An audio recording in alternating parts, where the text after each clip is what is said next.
Isang matinding iskandalo ang yumanig sa mundo ng politika matapos ang balitang nag-aaway na umano ang mag-asawang si Botoing Jr. at Liza Mags dahil sa manihatian ng pera mula sa questionableng pondo.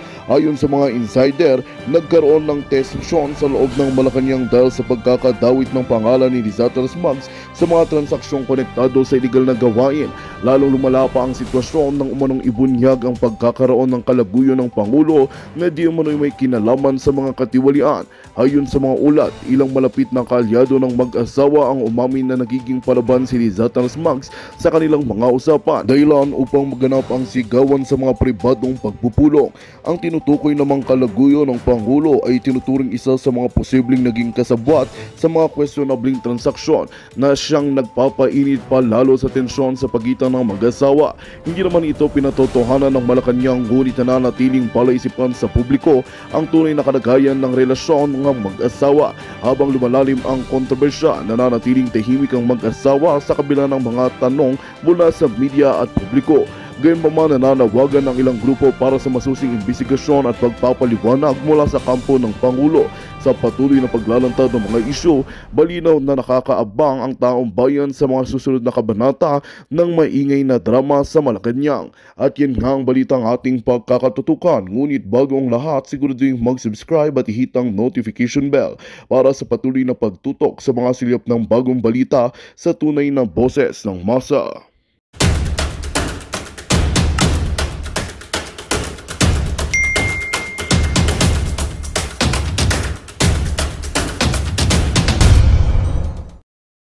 Di pwede yung meron ba rally nun sa Congress? Konti lang yata no, si kala JM. So, yung mga 5,000, 10,000 o pinaka-maximum yata 20,000, 50,000, wala yon. Kung ganon, wala yon. Compare dito, 1.5 million, 1 million to 1.5, doon pa lang sa Luneta. Sa Quirino Grandstand, doon pa lang. Then nationwide. And right now, since you are all not experts in pagbilang ng numero, pwede pang madagdagan yan. 2 million. Yan yung mga nadidinig ngayon. 1.5, meron 2 million, close to 2 million. Ngayon, biglang meron na nagbablog, 3 million. Meron pa nagbablog, 5 million. Meron pang 20 million, nasabi. Kaya, magrarally. Yung magrarally ngayon ng para Inday Sara at para Digong, may benchmark. Kasi itong rally na to, hindi sinabing tanggalin si Marcos. Unity ang sinabi. Peace and unity. So yun yung given. Yun yung facts na kitang-kita ninyo sa TV ninyo, nanood kayo, nandun kayo, kitang-kita nyo, daming tao, nakakatuwa. Daming tao. Pare-pares kayo ng sentimento, pero hanggang doon lang yung sentimento nyo. Hindi actionable. Pero may separation kasi yung church, saka yung state, dapat di makialam. Okay. Pero at the same time kasi yung separation ng church and ng estado, parehas may kinalaman sa taong bayan. Yung simbahan, ang flock mo, taong bayan. Kay sino ka? Kay Muslim, kay Kristiyano, whatever, no? Ang gobyerno, ang sinisilbihan, taong bayan. Yun yung common ground, taong bayan. You can separate the church and the state, but yung kagustuhan ng taong bayan, hindi mo mas-separate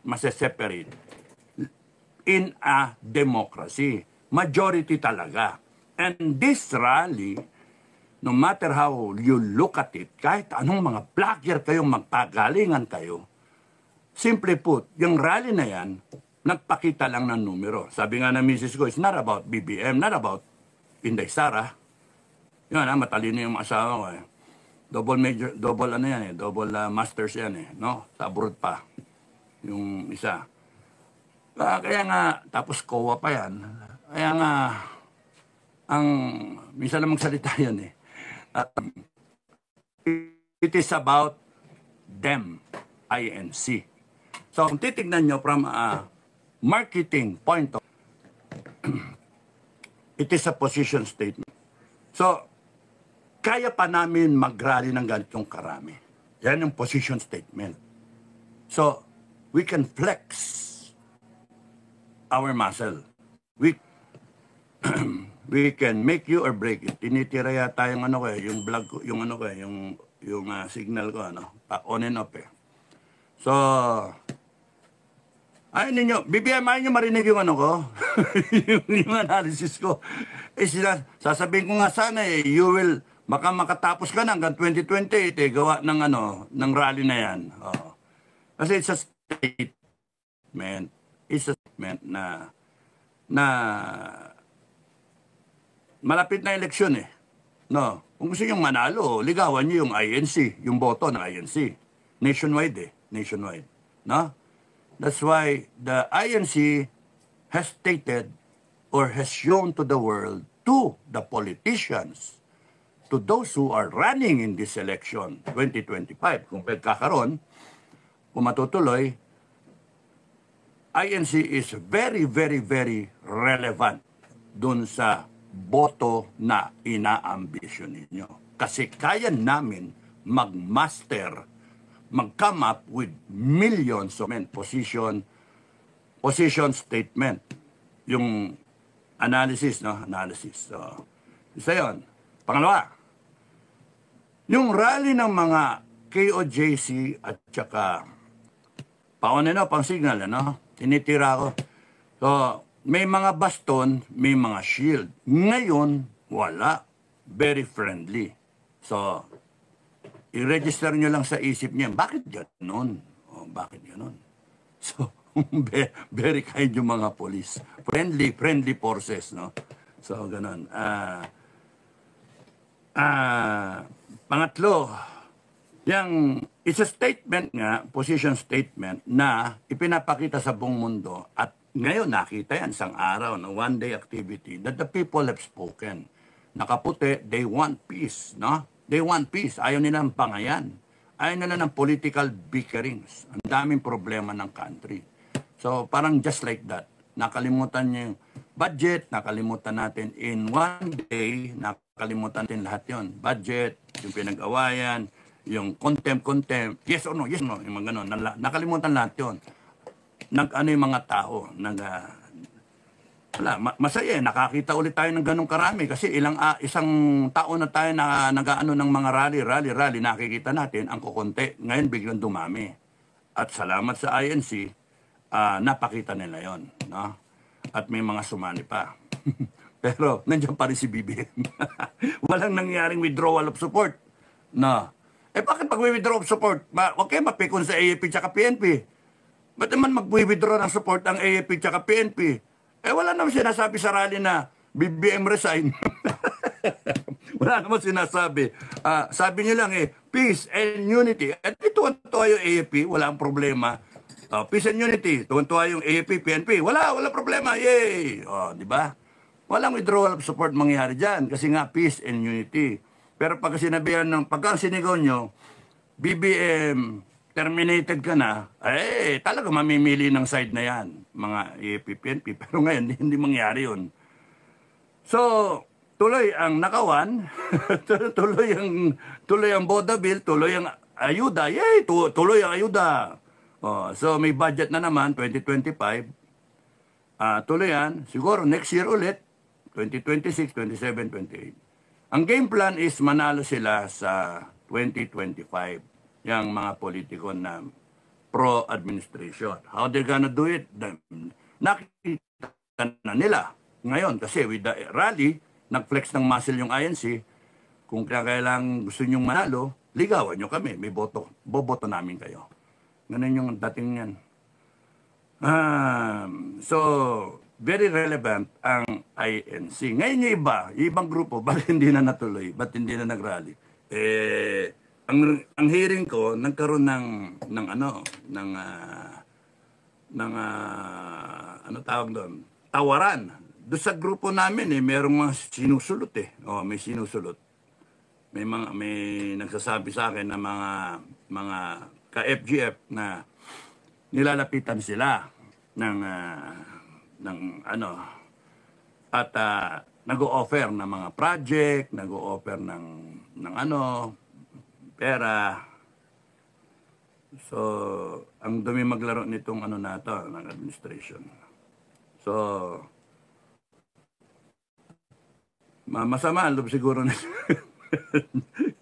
Wala talaga. Okay, so ano pa yung sasabihin ko? Ngayon, yung ibang vlogger, ang binabanatan ngayon, FGF, mag-rally na kayo naman. Eh, loko-loko pala kayo. Bakit? Ba't kami magrarally? Ayan na nga oh, pinakita na ng taong bayan. Ayan na oh, pinakita ng taong bayan na sambayan ng Pilipino, Luzon to Mindanao. Ang gusto nila, wag nang mag-away si BBM at saka si Inday Sara. Eh, yun yung ano yun yung kwento. So, whoever thought of this na diskarte, pinaabot ang Marcos hanggang kay Trump sa pagsumpa. Pinaabot. So, yan yung problema. Magrarally kasi ang mga DDS, tapos nun, hindi kayo lilitaw. Ayan, makita nyo, marami ngayon yung Marcos. Mas marami ngayon. Convincing, mas marami ngayon. Ang hindi naman pro-Marcos, ayaw lang nilang tanggalin si Marcos.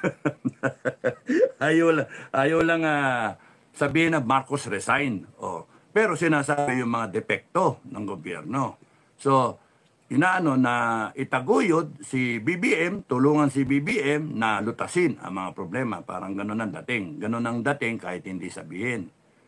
So, yun yung ano. Ay. So, maybe it is intended to... Okay, ganito yan, ano. Yung mga marunong. Sa isang restaurant, no? Sa isang restaurant, may janitor. Para maintindihan nyo. May janitor. Yung janitor, linis lang ng linis. May dishwasher. Hugas lang ng hugas yun. Yung trabaho niya. May kahera. Yung kahera, kuha lang ng bayad ng customer. Kung may senior citizen discount, mga ganon. Yung tagakuha ng menu, yung babae, yung waitress, kukunin niya order mo. Waitress o waiter, kukunin niya order. Sir, anong order niyo? Nilista. Tapos ipapasa. May sistema yung restaurant. Kayo yung customer. Never na isa doon sa restaurant, hindi alam kung ano yung recipe na ginagamit ng chef. Yun lang nagluluto. No, yun lang. Isipin nyo, yun lang ang nagluluto. Hindi man niya i-share yung ano niya, yung laman ng kabisado niyang menu, kung ano ilalagay, yung in parts o kung ano yung ilalagay niya sa hog. Si chef lang ang nakakalam. Okay? Kahit si business owner ng restaurant, hindi niya alam kung paano lutuin ni chef. Business owner na yun, hindi niya alam. Pero, alam niya, magaling si chef magluto. Pagka sinabi, magluto ka na magluto, gawa ka 10 menu, gulay, 10 gulay, 10 baboy, 10 manok, 10 beef, gagawin ni chef, meron siya. Isasubmit niya, maliban nung may-ari, ng manager, top management, pipirma niya, approve, tapos taste test na lang. Pero yung nitty-gritty, how it was cooked, paano niluto, di nila alam.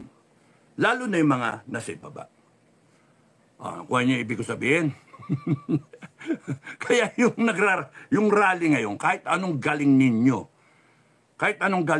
himay-himayin nyo man yan, mga kababayan, himay-himayin nyo man yan, at kung ano man ang tinapos nyo, kahit PhD kayo, kahit high school graduate kayo, PhD, masters, no, college graduate, kahit professional kayo, engineer, kahit 20 years kayo, 30 years kayo, nag-military service kayo, nag-general kayo. Magpo-fall kayo sa kategorya nung isa do sa mga sinabi ko. Janitor, waitress, waiter, no? Dishwasher, mas mababa pa rin dishwasher, di ba? And then, yung kahera, no? Yung kahera. And then, yung bisor. And then, yung manager. Yung chef nandun somewhere. Hindi nyo alam kung paano niya niluto yung menu. So kahit anong argumento gawin ninyo, Hindi nyo naintindihan yung menu, yung sinalang. Okay? Kaya ngayon, binigay sa inyo, ayan na, nakaserve na. Rally. Doon din sa armed forces. Yung private, hindi alam kung bakit ganon yung plano. Yung private, hindi alam yon. Basta ratatatat ka lang. Pag sinabi sa'yo, lusob, lusob. Sir, may tama ko. Doon ka sa paggamot ka. Yung ganun ba? Lusob. Yun lang alam ng sundalo. Lusob. Walang antras. Lusob, lusob. Yung sarhento, alam niya kung paano niya gagamitin yung tropa. Ganon din yung tinyente, ganon din yung kapitan, yung mas maraming tropa. Pero hindi nila alam kung ano pinag-usapan ni Colonel at ni General. Lalo hindi nila alam kung ano pinag-usapan nung 1 star, 2 star, 3 star, 4 star at ng Commander-in-Chief. Lalo hindi nila alam ang pinag-usapan ng Commander-in-Chief at ng mga politiko, kalyado, or kung sino man ang kinausap ng Pangulo. Ang aabot na lang sa iyo, sa iyong kaalaman, need to know basis. Yun lang. Kaya kahit anong interpretasyon ang gawin ninyo, mga kababayan, hindi ninyo alam kung ano talaga. Ang pwede nyo lang is haka-haka. May pera bang involved kay General? May pera bang binigay? Wala, haka-haka lang kayo. Meron bang pinag-usapan dito? Na sige magano kami magpe-perform kami, tapos ang boom, una na. Hindi nyo alam. Ganon din yung chef. Hindi nyo alam kung ano niluluto niya, kung ano ginamit niyang recipe, ingredients. Basta niluto. Ayan. Ayan na. Kaya kahit anong tirada ng kahit sino mang vlogger o sino mang analyst, hindi nyo maiintindihan. Maghaka-haka lang kayo. Hindi ninyo alam kasi yung menu. Hindi nyo alam na si chef may kausap na ibang chef. Hindi nyo alam, kunyari, ang presidente, may kinausap. Kaya nga kami sa level ng FGF, para maintindihan ng ng mga kasama ko, nila, nag-uusap kami nila Commander Bukay, no? Nakausap namin yung mga commander. Masa kami, sinabi namin, masama ko to. Hindi tama merong hindi tama. Kumbaga sa I use that analogy. Merong nagluluto dito, hindi natin nakikita. Kaya nga, ang desisyon ko, hindi ako pupunta. Ayokong magamit. Ayokong lumaro kasi meron akong hindi tamang nakikita. Kumbaga sa hunter, merong hindi tama Galit na galit ka, hindi ka sisigaw ng resign O sige, kung ano-ano yung ibabato sa'yo. Separation ng church, etc. etc. Bibirahin pa ako sa vlog ng iba, gagawin pa akong content, no? Ngayon, meron pang nagko-content dyan na binibira ako, kondom daw, no? Ginamit. Meron dyan meron pa yung sinabi, tinatakot na ako na huhulihin na raw, putang ina nyo, no? Bring it on. Gusto nyo revolusyon? Bring it on. Gago kayo Subukan ninyo, the moment na pag uminit ang ulo ko na pagdiskitahan ko, yari kayo, no? Bring it on. Ang putang ina ninyo. Abuso kayo, magago kayo, abusado kayo. Yun lang yun. Kayo ang umabuso, kayo ang tumarantado sa Pilipino, kayo pa ngayon ang may katuwiran. Mga PI kayo, Mga PI kayo. Hindi kami natatakot sa inyo. Tandaan niyo yun, hindi kami natatakot sa inyo. Kayo ang matakot sa amin kasi the moment na umikot ang gulong, yari kayo sa amin. It will be a lifetime of torment. I promise you that. A lifetime. Bubuhayin namin kayo. Pero habang buhay kayo na pinapahirapan para lang matandaan ninyo, pagsisihan ninyo yung ginawa ninyo sa Pilipino. Mga hayop kayo.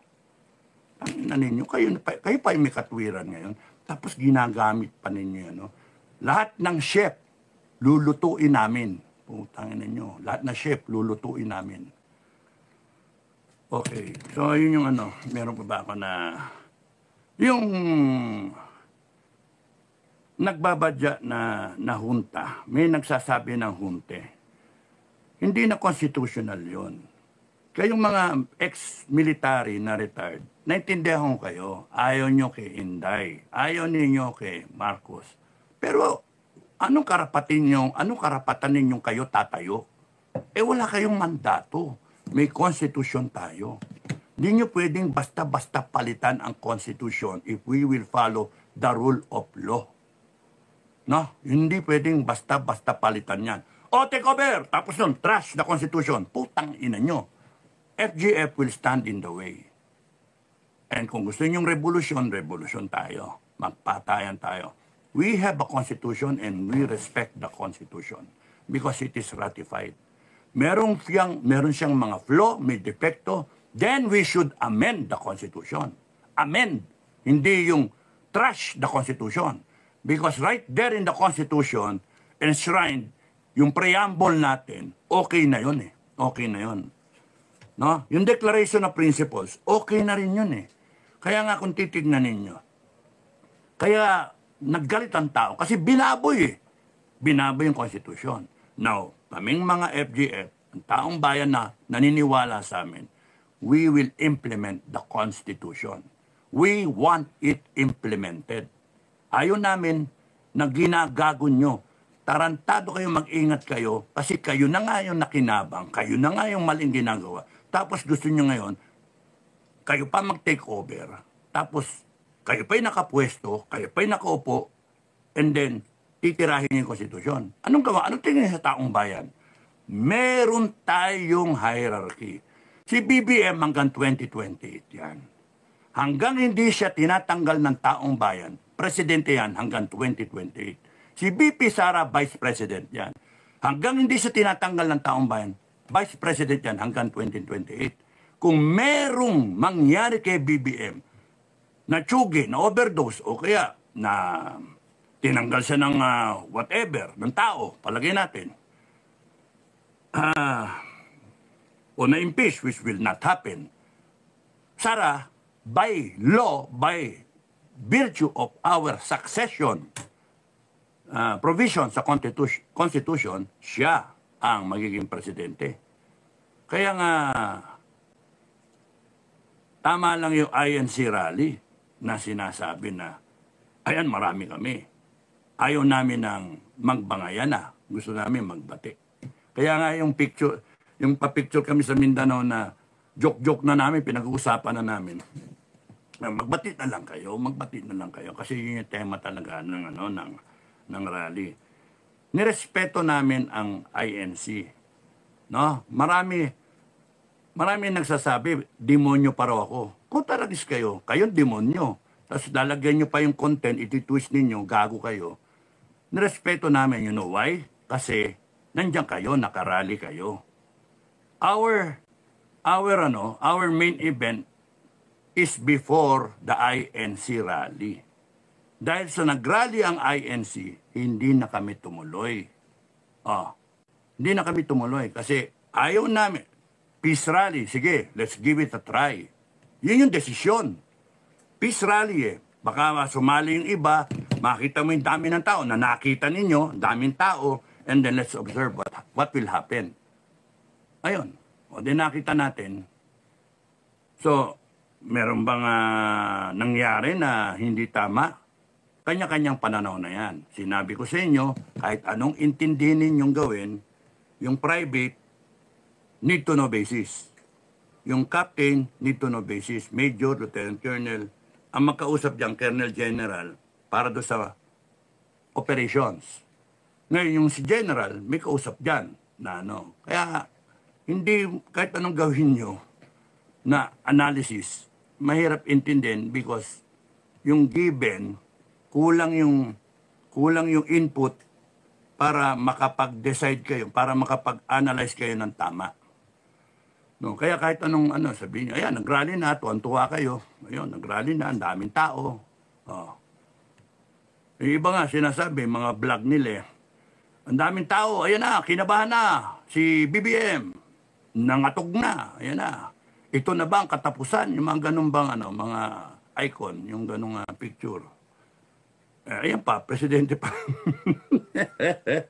Presidente pa rin. Alam nyo ba, yung nagsasabi na nangatog sa Malacanang, baka nagtotos pa sila ngayon. Nag-iinuman pa sila ngayon. Party-party sila. Bakit? Kitang-kita sa rally eh. Kitang-kita na gusto ng tao, move on, walang away. Yan yung pinakita doon sa rally. Yun yung magiging interpretasyon. At yung nakikita nyo ngayon, gaya na sinabi ko, panay drone shot, pinapakita yung dami. Yung estimate. O ngayon, kita sa buong mundo, nagrally ang mga tao, gusto peace and unity nila Inday Sara at ni BBM. So, nandun tayo ngayon. So, nandito na tayo, galit na, gusto ng palitan. Nandito na tayo, gusto ng palitan. We the sovereign people, kikilos na talaga, na dampen. Mainit na yung kalooban, ang galing nila mag-isip, biglang nandito tayo ngayon. Naging malamig na tubig ulit. No? Sino magrarally ulit? Gusto nyo kumilos ang FGF ngayon? Bukas? Ay, nakko. Ano kayo? Walang magrarally ngayon. Aabot na yan hanggang kay Trump na sumumpa. At ang makikita ng mga foreign leaders, suportado ng taong bayan, si Marcos. Yun yung pinalabas dyan sa rally na yan. Ngayon, kahit anong gawin nyo, yun yung epekto. Kahit anong gawin yung balitaktakan, yun yung epekto. Tapos, ang susunod dyan, lalapitan nila yung mga tao sa FGF, yung mga grupo-grupo, affiliate, no? Para kuhanin. Kasi sa numbers game. So, utik-utik titipakin nila yung mga kalyado ng FGF na mga commander, no? Meron ng mga nagpapakita ng mga indikasyon.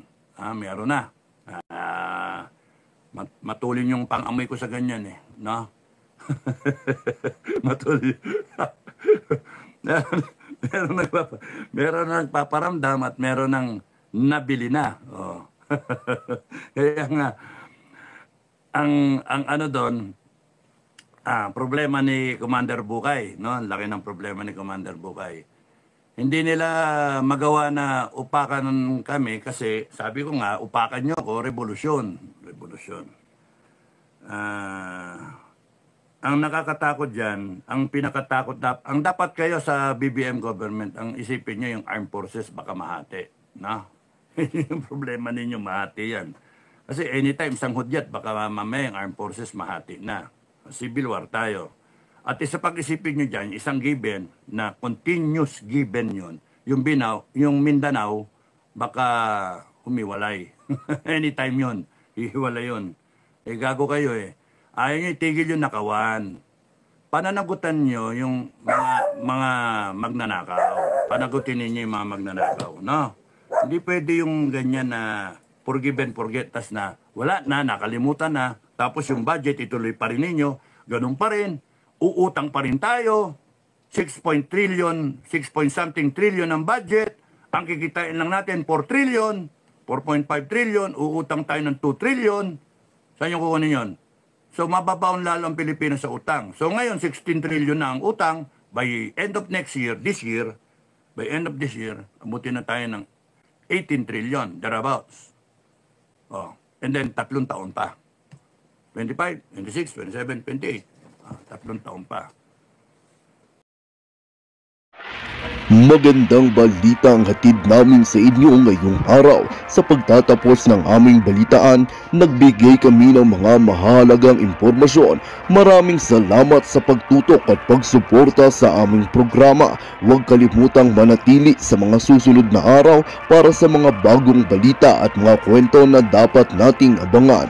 Mula sa Boses ng Masa, magandang araw Pilipinas!